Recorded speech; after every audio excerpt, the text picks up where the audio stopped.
Red, white and blue. We're good. A victory after 3 years, you're back. And exactly what you planned. Bing, bop, boom, bop, bam. Have him shit him on, he wouldn't understand. And, at the end of the day, man, to do what I do and to live this life, man, it's been a 29-year road, And I know a lot of people just wonder what Keith Thurman has. But Keith Thurman has the heart and the will of a champion. Today, tomorrow, and forevermore. Took us through the fight. What did you think of round one? He caught you with a shot in there? I mean, he did what he did, So it's very interesting, We're going to do the touch gloves. My mind's focused on execution, skill, seeing what he's going to bring to the table. I knew that was his strong suit. What he gave me in round one, that's what he wishes he can do for 10 rounds, right? I just knew I was not going to make the fight like that for 10 rounds, So I just wanted to see what Brock really feels like.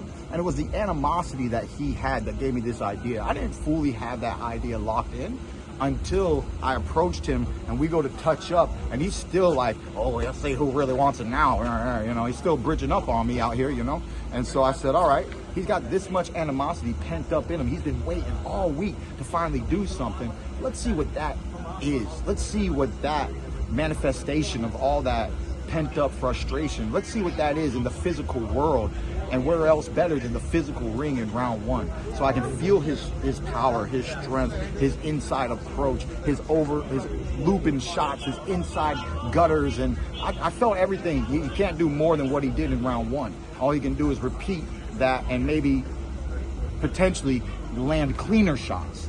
But I was keeping him smothered. I was letting him work. And obviously coach didn't like round one. And he said, let's not do that again. Let's get back on the stick, work the jab, work everything off the jab. He's just standing there. You're going to be able to open him up off the jab. That's all the coach was talking about. I saw that flat-footed approach. I said, let's just take it nice and easy, do what coach said. Let's work off the jab, see what opens up. And I did that in round two. He said, pivot on the inside, don't stay on the inside. I kept, every time he threw those loopers, you saw him miss now, and I'd be moving around. And after I found that nice technicality, in round three, we were doing the same thing. Plus in round two, I was landing a few body shots. Mostly it was coming off from the right hook I was setting up. I was trying to set up the right hook to distract him, to bring this glove down so that eventually later on in the fight, I can go with an overhand right looper. So I was just setting up some traps, some groundwork on that end. But in the third round, I actually came around on the left side, boom, got behind the elbow, and he gave me a wince. He gave me that wince. And I said, you didn't like that, Brocky. And so I stepped forward, he stepped back. I saw the mouth breathing, and these are just little signs that world champions need to know that he's not in a good place right now. I continue to press, and he's not strong on his back foot. He slowly started to crumble, and as I continue to put that pressure on him, I got a beautiful left uppercut inside, dropped him. He was able to get up. I mean, he was wobbly. I wasn't sure if the ref was going to stop it there or not. He gave him one more opening chance, but there was way too much pressure, way too much time left on the clock. I put the full press on him, foot on the gas, and now we're out here talking to you. Fight's over. You were surprised he let it continue after the first knockdown? A little bit, but he did get up, and back in the day, let's talk boxing. Back in the day, then as long as they were up, the fight was continuing. So it's this is a big production. Yes, the ref could have stopped the fight, but if Brock had any chance of just getting out of the round and allowing the fight to continue on a big pay-per-view stage like this, there would have been more action, more entertainment to come. But obviously I didn't allow that to happen. I pressed the gas and I closed out the show, which as soon as I saw the ref about to say box, I said in myself, I said, shit. I said, yeah, what are you gonna do? A few seconds of thinking, what are you gonna do? I mean, right now it's not the time to be the nice guy. And so, it had nothing to do with the banter and the talk. It just was all boxing. And when you have an opponent weak on his feet, you just got to press and end the show. And unfortunately, I was given that opportunity, and I didn't hesitate to do what we do as gladiators, as fighters, and world class. How important was that TikTok knockout? Ironically, it's really just important to get back in the ring. You know, it was important to make a statement. We had a lot of good hype. I mean, you can't. A lot of people have been laughing all week.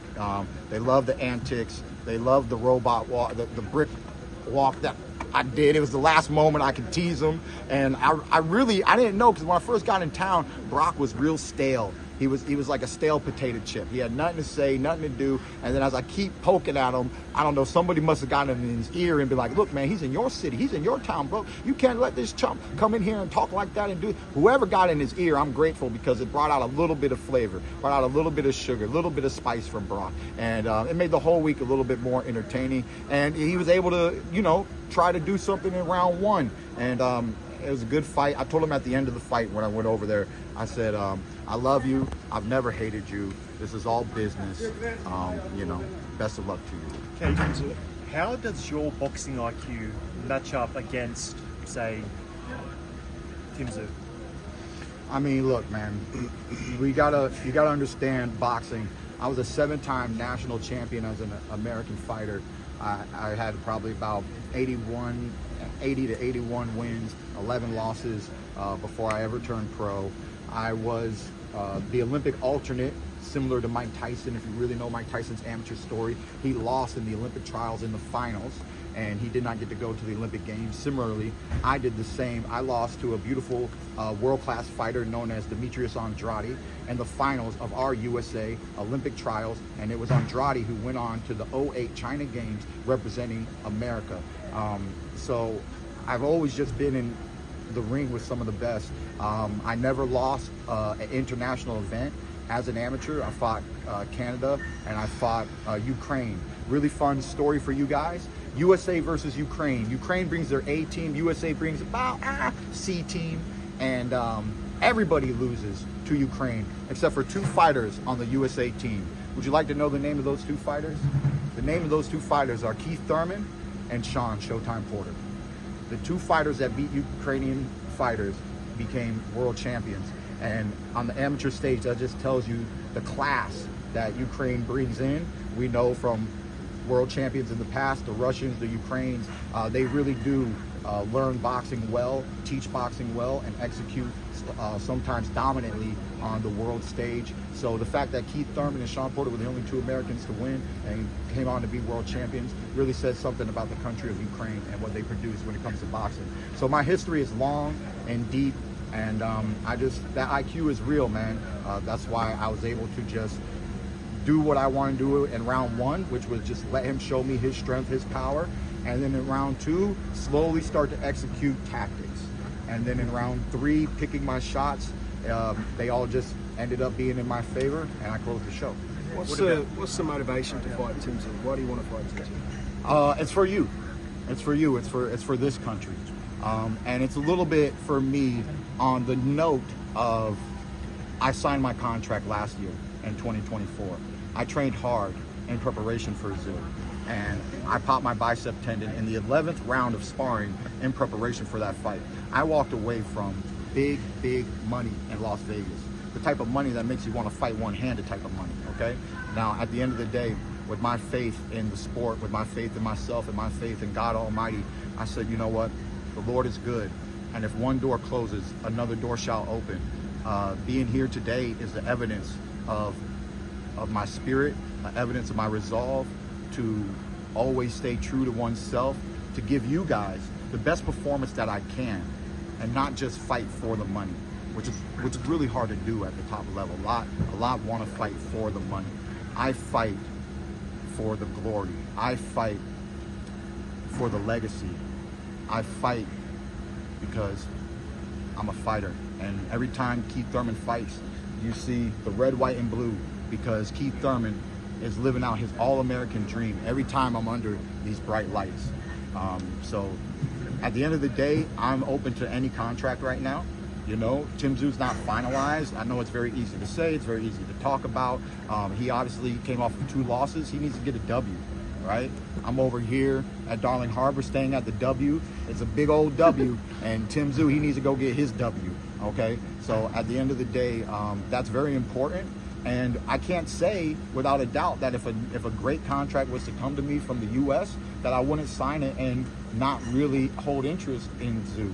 But it was a lot of fun being here in Australia. It was a lot of fun performing under No Limit Boxing. They are doing a fantastic job with promoting boxing in Australia. And of course, I know they would love to see a fighter of my caliber to continue to put on some of the best fights out of any other promotional company here in the country. And you know, we can negotiate those things if I don't have a better offer that comes to the table. Is that you?